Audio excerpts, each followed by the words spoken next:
Euro football উত্থান পতন ও নাটকীয়তায় ভরা ইউরো ফুটবলে আজ শুরু নকআউট পর্বের লড়াই। প্রথম দিনের দুই ম্যাচে ডিফেন্ডিং চ্যাম্পিয়ন ইতালির সঙ্গে স্বাগতিক জার্মানি মাঠে নামছে।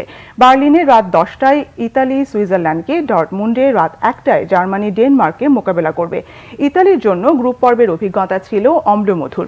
প্রথম ম্যাচে আলবেনিয়ার বিপক্ষে 23 সেকেন্ডে গোল খেয়ে ইউরো অভিযান শুরু করা আজজুরিরা অবশ্য জয় নিয়েই মাঠ ছেড়েছিল। তবে পরের ম্যাচে স্পেনের কাছে 1-0 হেরে চাপে পড়ে তারা। শেষ ম্যাচে ক্রোয়েশিয়ার বিপক্ষে শেষ মুহূর্তের গোলে হার এড়িয়ে বি গ্রুপে স্পেনের পেছনে থেকেই শেষ 16 টিকিট নেয় লুসিয়ানো স্পালেত্তির দল। শেষ 8-এ যাওয়ার পথে সুইজারল্যান্ডের বাধা পেরোতে হবে 4 বারের বিশ্ব চ্যাম্পিয়নদের। এই গ্রুপে সুইসরাও জার্মানির পেছনে থেকে টিকিট কাটে নকআউট পর্বে। 3 খেলায় 1টি জিতে অন্য 2টি ড্র করে সুইজারল্যান্ড। গ্রুপে জার্মানরা 3 ম্যাচে 2টি জিতে অন্যটি ড্র করে সুইসদের সঙ্গে। চলতি আসরে 3 ম্যাচে 8 গোল করে দারুণ ফুটবল খেলছে 3 বারের ইউরো ও 4 বারের বিশ্ব চ্যাম্পিয়নরা। কোয়ার্টার ফাইনালে ওঠার পথে ডেনমার্ককে হারাতে হবে স্বাগতিকদের।